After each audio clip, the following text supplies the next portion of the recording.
جناب امیر نے جو فرمایا، اور کتاب روایت ہے، یہ اصول کافی میں بھی ہے اور غیبت نعمانی میں بھی ہے، دونوں کتابیں تقریباً اپنی ہم عصر ہیں، غیبت کبریٰ میں لکھی گئی ہیں، دونوں کتابیں ہیں، اصول کافی بھی اور غیبت نعمانی بھی۔ اس کے اندر جناب امیر فرماتے ہیں کہ لَتُغَرْبَلُنَّ غَرْبَلَةً وَلَتُبَلْبَلُنَّ بَلْبَلَةً۔ تُبَلْبَلُنَّ کا مطلب یہ ہے کہ تشویش، پریشانی ضرور آئے گی تمہارے ذہنوں میں، ایک عجیب قسم کی پریشانی۔ اور پھر اس کے بعد فرمایا لَتُغَرْبَلُنَّ غَرْبَلَةً، اور اس کے بعد تمہیں بڑے عجیب انداز سے کیا کیا جائے گا؟ چھانا جائے گا۔ کس طرح سے چھانا جائے گا؟ اس انداز سے چھانا جائے گا کہ یہ امتحان ہوگا۔ واقعہ یہ ہوا کہ جس دن خلیفہ سوم دنیا سے گئے تو جناب امیر کی بیعت ہوئی، ممبر پر چڑھے اور ممبر پر چڑھ کے خطبہ جو دیا یہ اس کے الفاظ ہیں، کہا کہ لَتُبَلْبَلُنَّ بُلْبَلَةً وَلَتُغَرْبَلُنَّ غَرْبَلَةً، تمہیں بڑے خطرناک طریقے سے ضرور چھانا جائے گا، اور بڑے خطرناک طریقے سے ضرور تمہاری روح پر، دل، روح، نفس، دماغ، یہ میرے الفاظ ہیں، مولانا نے فرمایا، ایک تشویش تم پر طاری ہوگی، ایک پریشانی تم پر طاری ہوگی، ایک اضطراب تم پر طاری ہوگا۔ اور اس کے بعد مولانا نے فرمایا واللہ ما کتمت وسمتن، خدا کی قسم میں نے کوئی نشانی تم سے نہیں چھپائی۔ یعنی کیا مطلب؟ کس چیز کی؟ کوئی نشانی، جتنی بھی نشانیاں ہیں کہ تمہارا ایمان بگڑے گا اور تم صراط مستقیم سے ہٹ جاؤ گے، وہ تمام کی تمام میں نے تمہیں بتا دی۔ اور پھر فرمایا جناب امیر نے کہ تم آج کے دن خود ممبر پر بیٹھے ہیں، کہا آج تمہاری حالت ایسی ہے کہ جب رسول خدا کو رسالت ملی تھی اور رسول خدا رسول بنے تھے تو تم اسی دن کی طرح پلٹ چکے ہو۔ یعنی وہ تمام زحمتیں جو رسول خدا کو کرنی پڑیں ان لوگوں کو مسلمان اور مومن بنانے میں، اب جناب امیر نفاق اور شرک خفی سے نکال کر ان کو توحید کے مرحلے پر لائیں گے۔ لہٰذا کوئی یہ نہ سمجھے کہ جناب امیر کے زمانے میں تمام لوگ مسلمان تھے۔ جناب امیر فرما رہے ہیں کہ تمہاری حالت وہی ہو چکی ہے جو رسول خدا جس دن رسول بنے تھے تمہاری حالت وہ تھی۔ اور اس کے بعد جناب امیر نے ایک عجیب جملہ کہا وَلْيَسْبِقَنَّ سابقون کانوا قصروا یقصروا، اور فرمایا ضرور آگے نکلیں وہ لوگ، اس دوڑ میں جیت جائیں کہ جو پیچھے تھے اور پیچھے رہ گئے تھے وہ ضرور اس دوڑ میں آگے نکل کر جیت جائیں گے۔ وَلْيَقْصُرُنَّ سَبَّاقُونَ كَانُوا سَبَقُوا، اور پیچھے رہ جائیں وہ لوگ کہ جو اس دوڑ میں جیت چکے تھے۔ کیا مطلب ہے اس بات کا؟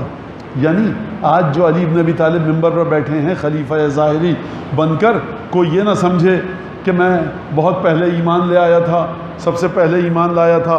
مولا فرما رہے ہیں کہ جو سب سے پہلے ایمان لایا تھا اور ابتدائی دور میں جو ایمان لایا تھا، جب علی بن ابی طالب تخت پر بیٹھے ہیں، ممبر پر بیٹھے ہیں، تو یاد رکھنا کہ تم لوگ جو سب سے پہلے ایمان لانے والے تھے بہت پیچھے رہ جاؤ گے، اور جن کے بارے میں تم یہ سوچتے تھے کہ سب سے آخر میں ایمان لائے ہیں یہ آگے نکل جائیں گے۔ اور دنیا نے دیکھا جمل صفین نہروان میں کیا ہوا، وہ لوگ کہ جو پیچھے تھے ایمان کے مرحلے پر کہاں چلے گئے، اور جو پیچھے تھے آگے نکل گئے، اور جو آگے تھے وہ عجیب انداز سے پیچھے چلے گئے۔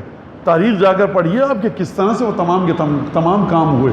جناب امیر کے وہ ننیالی رشتہ دار کہ جو جناب امیر کے ساتھ قدم بقدم ساتھ تھے، وہ بعض جنگوں میں جناب امیر کے سامنے کھڑے ہوئے ہیں اور جناب امیر سے دشمنی کر رہے ہیں۔ آپ نے توجہ فرمائی کہ وہ لوگ کہ جو آگے دوڑ میں ایمان کی آگے جا چکے تھے وہ پیچھے رہ گئے۔ لہٰذا یہ جملے کب جناب امیر فرما رہے ہیں کہ جب جناب امیر خلافت کے تخت پر بیٹھے ہیں، اور اگر کوئی گمراہ ہو جائے تو امام حسن کی امامت گمراہی سے بچا سکتی ہے، اگر اس کے باوجود بھی کوئی گمراہ ہو جائے تو جناب سید الشہداء کی امامت اس کو بچا سکتی ہے، اس کے بعد گمراہ ہو جائے تو موقع ہے سید سجاد کا، پھر امام باقر، امام صادق، امام موسیٰ کاظم، چلتے رہیے امام زمانہ تک۔ لیکن اس کے باوجود امام فرما رہے ہیں جناب امیر مومنین ابھی 11 امام آنا باقی ہیں۔ جناب امیر فرمایا دیکھو جو آگے نکل چکے تھے وہ پیچھے رہ جائیں گے، اور جو پیچھے رہ گئے تھے وہ آگے آ جائیں گے۔ یعنی جو میں تخت پر بیٹھا ہوں اتنا کٹھن امتحان ہونے والا ہے، اتنا مشکل امتحان ہونے والا ہے کہ بعد کے جو ائمہ آئیں گے ان کی امامت بھی ان لوگوں کو فائدہ نہیں دے سکے گی۔ یہ کس مرحلے پر ہے؟ کیوں؟ کیونکہ آپ علی بن ابی طالب کو عابد و زاہد نیک انسان سمجھ رہے ہیں. یہ قانون امام حسن عسکری کا، یہ قانون حضرت امام رضا کا ہر زمانے میں زندہ ہے. الا من اخذ اللہ وحدہ لولایتنا، بچے گا وہ کہ جس سے خدا نے ہماری ولایت کے عہد و پیمان کو لیا ہوگا. تم نے علی بن ابی طالب سے بیعت ضرور کی ہے، تم نے علی بن ابی طالب کو ممبر پر بٹھایا ہے، تم نے علی بن ابی طالب کو تخت پر بٹھایا ہے، لیکن یاد رکھو تم سب کی سوچ ایک سی نہیں ہے. تم میں سے کچھ ایسے ہیں جو مجھے 2 اور 4 اور 3 رکعت کا امام سمجھ کے بٹھایا ہے. بہت قلیل تعداد ایسی ہے کہ جو مجھے امام برحق اور منصوص من اللہ سمجھتے ہیں، جو امیر المومنین کے پیچھے حتی نماز بھی پڑھے، اگر ایک عادل حکمران سمجھ کے پڑھے، اس کے مزاج کی وہ کیفیت نہیں ہوگی جو سلمان اور ابو ذر اور میثم اور مقداد کی ہے. کیونکہ اخذ اللہ وحدہ لولایتنا، کھیل سارا یہ ہے، داستان ساری یہ ہے، سلسلہ سارا یہ ہے کہ خداوند تبارک و تعالیٰ کو اپنی ولایت کے عہد و پیمان سے آشنا کروائیے. پروردگار دیکھ لے کہ میرے دل میں ولایت ہے. خدا کو کیا ضرورت ہے کہ آپ اپنے دل کو بتائیں کہ میرے دل میں ولایت اہل بیت ہے؟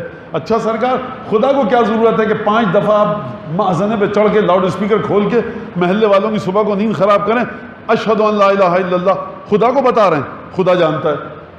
لوگوں کو بتا رہے ہیں، لوگ سب جانتے ہیں کہ ہم مسلمان ہیں، لوگ جانتے ہیں کہ ہم رسول خدا کی گواہی دیتے ہیں رسالت کی. بتا کس کو رہے ہیں آپ؟ یہ اشہد ان محمد رسول اللہ کس کو بتا رہے ہیں؟ گواہی دینے واجب ہے. کیوں؟ تکرار ہوتی رہے، یہ لفظ دل میں اتر جائے، اشہد ان لا الہ الا اللہ. تو توجہ فرمائی آپ نے. لہٰذا یہ جو بات اب آپ نے کی کہ ولایت ائمہ علیہ السلام کا عہد و پیمان، یہ اتنا خطرناک اور گھمبیر موضوع ہے کہ جب آپ اپنے مردے کو بھی دفن کرتے ہیں تو کہتے ہیں یہ جو 12 اماموں کے نام لے رہا ہوں اس کو سن اور سمجھ، اور ان اماموں کے ساتھ، ان کی محبت کے ساتھ تم اترو. کہاں پر اترو؟ قبر میں اترو. لہٰذا یہ ولایت پیچھا نہیں چھوڑے گی، پولیس رات یہی ولایت گزروائے گی. اور وہ تمام کی تمام واقعات جو میں نے آپ کے سامنے پیش کی. اب یہاں پر فرمایا واللہ ما قتمت وسمۃ، خدا کی قسم میں نے ایک علامت بھی نہیں چھپائی ہے. ایک ایک چیز جو ایمان کے بگاڑ کی تھی، ایک ایک چیز جو معاشرے کے بگاڑ کی تھی اور تم بھٹک جاؤ گے صراط مستقیم سے، وہ میں نے تم کو بتا دی ہے. اور پھر ایک عجیب جملہ فرمایا واللہ لقد نبئت بہذا اليوم، خدا کی قسم مجھے خبر دی جا چکی تھی آج کے دن اس طرح سے، اس وقت، اس گھڑی، اس سیکنڈ میں ممبر پر چڑھ کر یہ بات کروں گا اور میرے سامنے تم لوگ بیٹھے ہوگے، مسجد مدینہ ہوگی، میں ممبر پر بیٹھوں گا، یہ مجھے بتایا جا چکا تھا. آپ نے توجہ فرمائی کہ جناب امیر کو بتایا جا چکا تھا. یہ جناب امیر کا ہے. اب یہاں پر فرمایا کہ دیکھو یفتنون کما یفتن الذهب والفضہ، تم کو غیبت کبریٰ میں اس طرح سے پگھلایا جائے گا جس طرح سے سونا چاندی کو پگھلایا جاتا ہے. اور ائمہ نے کبھی سونے چاندی کی مثال دی ہے اور کبھی گندم کے کیڑا لگنے کی مثال دی ہے. مثالیں بہت ہیں. کیا مطلب سونے چاندی کو کیوں پگھلایا جاتا ہے؟ ایک کٹوری میں ڈال کر کپ میں ٹیمپریچر دیا جاتا ہے، چاندی پگھلتی ہے، اس کے اوپر سے کوڑا کرکٹ جو ناخالصیت ہوتی ہے، جو دوسری دھاتیں اس میں ہوتی ہیں، اس کو نکالا جاتا ہے، پھر گرم کیا جاتا ہے، پھر وہ دوسری ملاوٹ والی دھاتیں اوپر آتی ہیں، اس کو نکالا جاتا ہے، یہاں تک کہ پھر سونار کہتا ہے اب یہ خالص سونا ہے. زیور بنوانا سے پیتل تانبا ملوائیے لیکن اب یہ خالص سونا ہے. تو جس طرح سے سونے چاندی کو خالص کرنے کے لیے آگ پر دہکایا جاتا ہے، اسی طرح سے امام فرما رہے ہیں یفتنو، اسی طرح سے تم کو پگھلایا جائے گا، تم لوگوں کا امتحان ہوگا. یخلصون کما یخلص الذهب، اور پھر اس کے بعد تم خالص ہوگے جس طرح سے سونا پگھلائے جانے کے بعد خالص ہوتا ہے. اور پھر اس کے بعد امام نے فرمایا لابد من ان تکون فتنۃ، ایک فتنہ، ایک امتحان ضرور ایسا آئے گا. دیکھیے آپ فتنہ جب کہتے ہیں تو آپ فتنہ کہتے ہیں کسی سازش کو، شیطنت کو، شیطانی کو، ایک غلط کام کو، شرارت کو فتنہ کہتے ہیں. نہیں، فتنے کا لفظ ہے فتنون، کہ جب کسی دھات کو، میٹل کو آگ پر رکھ کر پگھلایا جائے اور اس کی ناخالصیت اور اس میں جو ملاوٹ ہے وہ نکل کر اوپر آ جائے تو اس کے لیے استعمال کیا جاتا ہے فتنون. ان حالات کو جو نامناسب حالات ہوتے ہیں فتنہ کیوں کہا جاتا ہے؟ کیونکہ اس میں مرد میدان سامنے دکھ کر آتا ہے. کووڈ-19 گزرا، فتنہ تھا، سمجھ میں آ گیا کون مومن بھائی کا انفاق کے لیے انفاق کر سکتا ہے، کون نہیں. سیلاب آیا، خدا نے فتنے میں مبتلا کیا، خالصیت سمجھ میں آ گئی کہ کون اپنا نوالے کو آدھا کر کے اپنے مومن بھائی کو دے سکتا ہے، اپنے ہم وطن بھائی کو دے سکتا ہے کہ نہیں دے سکتا۔ کون جب اپنے کمرے میں اے سی کا بٹن دبا کے سو رہا ہوتا ہے سکون سے، تو کتنی دفعہ وہ کروٹیں لیتا ہے یاد میں کہ میرے ہم وطن، میرے مسلمان بھائی، مومن بھائی تکلیف میں ہیں۔ تو یہ فتنہ تھا۔ اچھا، کسی کے گھر پہ لکھا ہوا نہیں آ رہا کہ اس نے اپنے ایک بینک اکاؤنٹ میں کروڑوں روپیہ دبا کے رکھا ہوا ہے اور کچھ بھی انفاق نہیں کر رہا، کہیں کسی کے گھر پہ لکھا ہوا نہیں آ رہا۔ انسان اپنی نظروں میں خوب اچھی طرح سے کھل جاتا ہے کہ میرے اندر خلوص اتنا ہے اور ناخالصیت اتنی ہے، غداری، دھوکہ دہی اتنی ہے، نفاق اتنا ہے۔ انسان خوب ختم ہو گیا، ہر چیز اپنے لیے خالص ہوتی ہے، ہر چیز اپنے حساب سے ناخالص ہوتی ہے، تو انسان سمجھ جاتا ہے۔ لہٰذا امام نے فرمایا ایک فتنہ ایسا آئے گا کہ جس میں ساقط ہو جائے گا، گر جائے گا، کل بطانۃ و ولیجۃ، ہر وہ شخص کہ جس پر تم تکیہ کیے ہوئے ہوگے، ولیجہ، ہر وہ شخص۔ اب ولیجہ کے لفظ پر مجھے ذرا سی گفتگو کرنے دیجئے۔ واو لام جیم، یہ ہے لفظ اصل میں، اس کا روٹ ورڈ ہے واو لام جیم۔ اس کا مطلب کیا ہے؟ داخل ہو جانا، انٹر ہو جانا۔ کس کو کہتے ہیں ولیجہ؟ یعنی ایسا کوئی انسان جو کسی قوم میں آ چکا ہو لیکن ان میں سے نہ ہو۔ توجہ فرما رہے ہیں آپ؟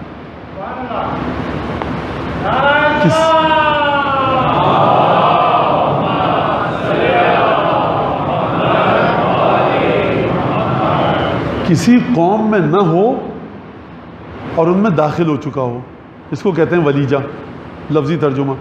اس کا مطلب یہ جنگ خندق میں جو لوگ رسول خدا کے لشکر میں تھے، مدینے سے نکل کر آئے تھے، اور جب کفار کے لشکر کو دیکھا تو یہ کہا کہ خدا نے اور اللہ کے رسول نے ہم میں دھوکہ دیا، جھوٹا وعدہ کیا، تو یہ مسلمانوں میں سے نہیں ہیں، گھسے ہوئے ہیں مسلمانوں میں۔ فرشتوں سے خدا نے کہا سجدہ کر لو، شیطان نے کہا میں نہیں کر رہا، یعنی ان میں داخل تھا، ان میں سے نہیں تھا۔ شب عاشور سے پہلے جو امام حسین کو چھوڑ کر گئے وہ داخل تھے امام کے انصاروں میں، انصار میں، ناصروں میں، لیکن ناصر نہیں تھے، چھوڑ کے چلے گئے۔ یعنی جو بھی شخص کسی قوم میں نہ ہو ان میں داخل ہو۔ خوب توجہ کیجیے گا۔ لہٰذا اس وقت اگر آواز آئے باہر سے حضرت حجت سلام اللہ علیہ کی کہ میں ظہور کر چکا ہوں،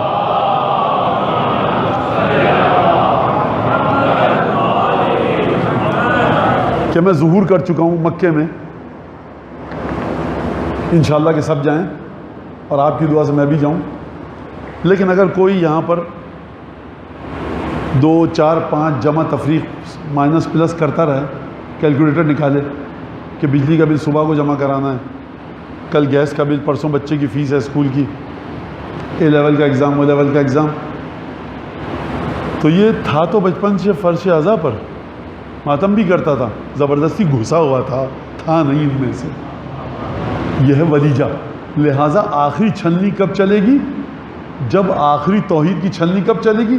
جب توحید کا آخری مالک آئے گا، یعنی حضرت حجت۔ آپ نے توجہ فرمائی کہ امیر مومنین کے ساتھ بھی یہی دکھ ہے کہ جب عمرو بن حمق خزاعی نے آ کر مولا کائنات سے گفتگو کی کہ میں جو حکم دیں کروں گا، واقعہ طویل ہے، میں اس میں نہیں جانا چاہتا، تو مولا نے فرمایا کاش میرے شیعوں میں تجھ جیسے 100 ہوتے، کاش میرے شیعوں میں تجھ جیسے 100 ہوتے۔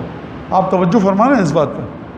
تو انسان پناہ مانگے کہ ہم ولیجہ نہ ہوں، داخل ہیں مومنین میں اپنی عادات اور اطوار اور رشتہ داریوں اور شادی اور نکاح اور نماز جنازہ کے طریقے سے، نماز کے طریقے سے، لیکن کیا واقعی میں واقعاً ولایت علی بن ابی طالب پر ہوں؟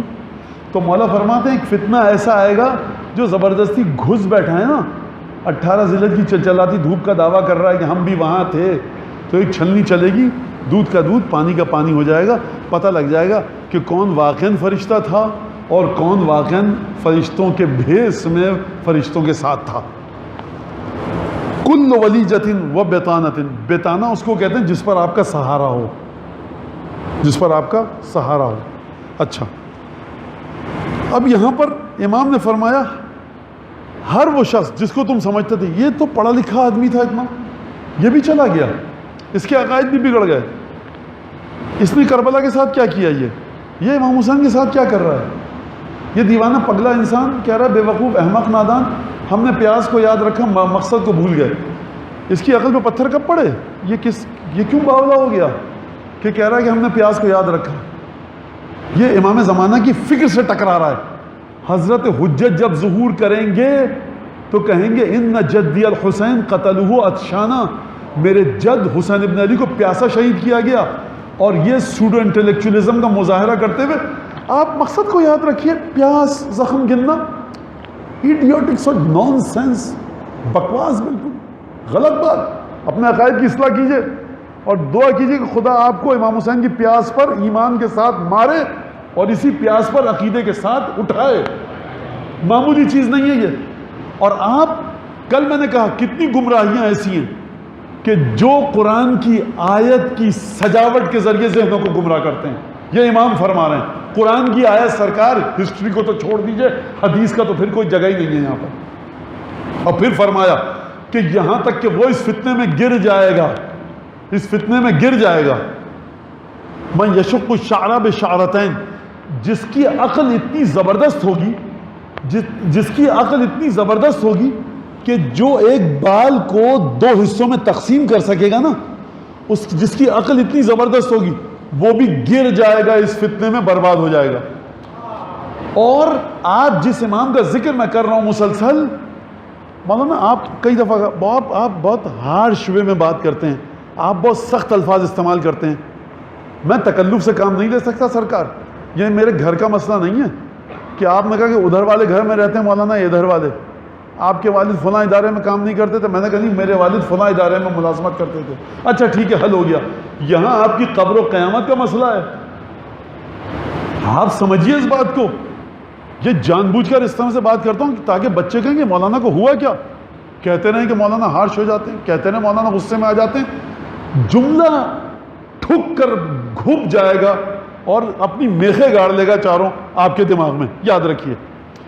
جب وہ جو روایت میں نے پڑھی ہے، کل میں نے آپ کے سامنے پڑھی، اذا فقد الخامس من ولد السابع، ساتویں کا پانچواں بیٹا جب غائب ہوگا تو تب انتظار کرنا ضرور۔ پڑھی تھی روایت، راوی نے پوچھا تھا وہاں پر کہ یہ ہے کون؟ کہا کہ ان بقیتم، اگر تم باقی رہے تو تدرکونہ، تو تم اسے درک کر لو گے اگر تمہیں زندگی دی خدا نے۔ تو راوی پوچھتا ہے امام موسیٰ کاظم سے، اس کے بارے میں بتائیے یہ 12واں ہوگا کیا؟ امام نے فرمایا عقولکم یخسرون عن ذلک واحلامکم تضیق عن حملها۔ ساتویں امام فرمانے، جب ساتویں امام سے اس نے پوچھا یہ 12ویں کی ذرا بتائیے تو یہ 12واں ہوگا کیسے؟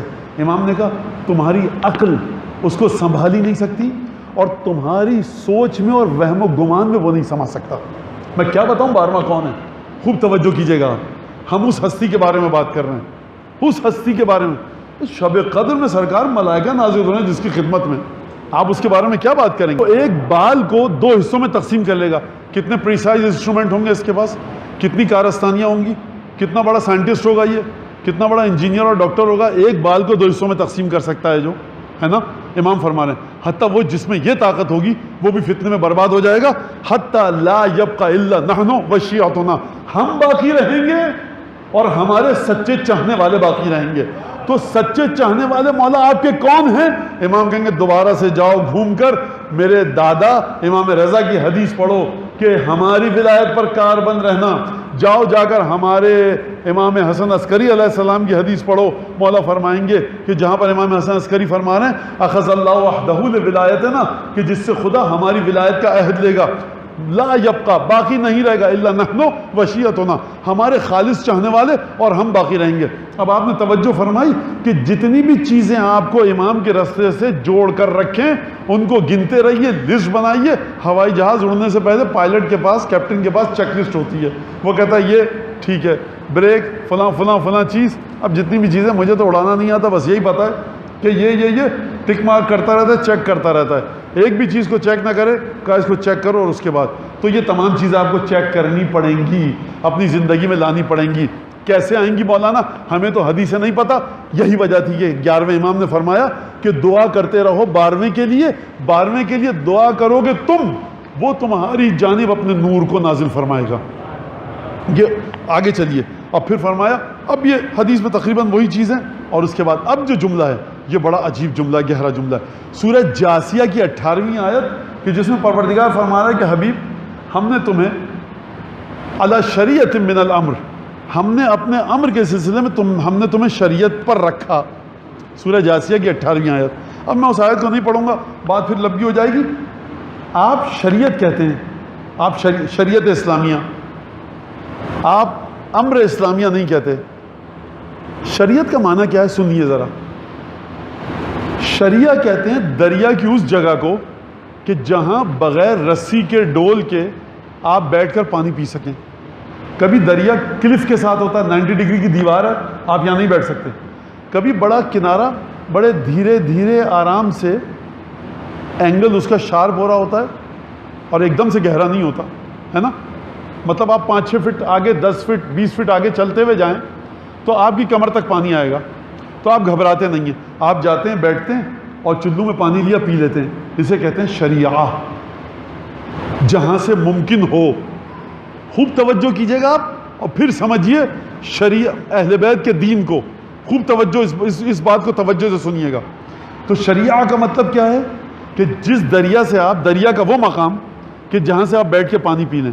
یہ دریا سندھ جہاں سے نکلتا ہے ٹھاٹے مارتا ہوا, دو ہیکل غول پیکر پتھر ان سے ٹکراتا ہوا, وہاں آپ چلو بھر ہی نہیں سکتے, آپ دریا کے نزدیک نہیں جا سکتے, پاؤں پھسلنے کا خطرہ ہے. وہ شریعہ نہیں ہے. شریعہ کہاں پر ہے؟ جب دریائے سندھ میدانی علاقوں میں آئے. اب آپ پورا پنجاب, اپر پنجاب, لوور پنجاب دیکھ لیجئے, دریائے سندھ, حیدرآباد, سجاول, ٹھٹا, یہاں پہ کئی جگہ آپ کو, یہاں پر بھی شریعہ ہر جگہ نہیں ہے. جہاں پر آپ بغیر رسی ڈالے, بغیر کسی خوف کے ہاتھ ڈال کے پانی پی سکیں, ہے نا, وہیں بیٹھتا ہے نا آدمی جہاں بیٹھنے کی جگہ ہو. شریعت من الامر, ہمارا امر ہے عالم غیب میں, اس تک تم پہنچو گے اسی فقہ اہل بیت کے ذریعے. یعنی تم جو ہماری توحید کے دریا میں, یہ میرے الفاظ ہیں, اب توحید کے دریا میں چلو نہیں ڈال سکتے تم کہاں, تمہارے چلو کہاں. تم اگر ہماری توحید سے متصل ہونا چاہتے ہو نا, علی شریعت من الامر, اگر تم ہماری توحید سے متصل ہونا چاہتے ہو تو دیکھو مقام غیب پر مت آنا جہاں پہ دریا سندھ ٹھاٹے مار رہا ہے, جگہ نہیں ملے گی پینے کی, دیکھتے رہو گے, خوف دل میں بیٹھ جائے گا ٹھاٹے مارتے ہوئے دریا کو دیکھ کر, پانی نہیں پی سکتے. آؤ نیچے آؤ. پروردگار کتنا کہے گا, ہمالیہ سے نیچے آؤ, اور کتنا کشمیر سے نیچے آؤ, اور نیچے آؤ, دریا جہلم, دریا نیلم, نیچے آؤ, نیچے آؤ, اپر پنجاب میں آؤ. اب جب یہاں آئے جہاں پہ میدانی علاقے میں دریا بہت دھیمے دھیمے بہ رہا ہے, پروردگار اب جا کر چلو ڈال کے پانی پی لوں, کہا کہ نہیں, دیکھو گہرا نہ ہو, پیر نہ پھسل جائے, زمین ایسی ہو جہاں قدم جمے رہیں, اور جب واپس آنا چاہو تو نکل کر آ سکو, دلدل نہ ہو. لہذا فقہ حضرت امام صادق, فقہ حضرت محمد باقر ایسی ہے کہ سکون سے تم چلو کو ڈالو اس فقہ ائمہ معصومین کے ذریعے, اور عالم توحید کا سفر اور سیر اس فقہ کے ذریعے کرو. اگر یہ شریعہ نہ ہو امر الہی تک نہیں پہنچ سکتے, توحید کی تجلی تک نہیں پہنچ سکتے. سرکار معراج ہوئی, کوئی گیا, کیا ہوا کچھ نہیں پتا, جا سکتے ہیں آپ؟ نہیں جا سکتے, میں نہیں, کسی کو نہیں پتا. اگر نہ بتائیں پانچویں اور چھٹے امام وہاں ہوا کیا, آپ کو پتا چلے گا. لہذا شریعت نام نہیں ہے دین کا, شریعت نام ہے کہ دین الہی میں, تجلیات توحیدی الہی میں داخل ہونے کا وہ مقام کہ اب اس سے آسان کچھ نہیں تھا. یہ 2 رکعت نماز جو میں صبح کی پڑھتا ہوں اور آپ پڑھتے ہیں, یہ جو ٹوٹی پھوٹی 4 رکعت نماز ظہر کی پڑھتا ہوں, پروردگار 1 رکعت کر دیتا, دکان بند کر کے آئے, آفس کو تالا لگایا, فون آ رہا ہے, میسیجز آ رہے ہیں, 1 بجے کا وقت ہے, آدھی رکعت کر دیتا. خدا کہے گا دیکھو یہاں پر بات حقائق کی ہے, ریالٹیز کی ہے, ایکچول ویلیوز کی ہے, یہاں تمہیں مراحل توحیدی میں جانا ہے. ہم کیا کریں, ہم اس سے کم نہیں کر سکتے کیونکہ ہماری ذات ہے, حقیقت کی بنیاد پر ہم اپنے ہاتھ سے کچھ نہیں کر سکتے. توجہ فرمائی میرے نوجوان بچوں نے. لہٰذا امام نے, اب سن لیا آپ نے, اب میں ترجمہ کرتے ہوئے آگے نکل جاؤں گا. امام نے فرمایا لَتُمَحِّصَنَّ یا شیعۃ آل محمد, تمہیں تمحیص یعنی تمہیں خالص کیا جائے گا اے آل محمد کے شیعوں, یعنی آل محمد کے جو شیعہ ہیں وہ چوکنے رہیں، ہوشیار رہیں، ان کا امتحان لیا جائے گا۔ مصیبت اب آن پڑی ہے، آل محمد کے جو شیعہ ہیں ان کے لیے مصیبت آ گئی ہے کہ ان کا امتحان لیا جائے گا۔ تمحیص الکحل فی العین، جس طرح سے آنکھ سے سرما غائب ہوتا ہے نا، اس طرح سے تمہارا امتحان لیا جائے گا۔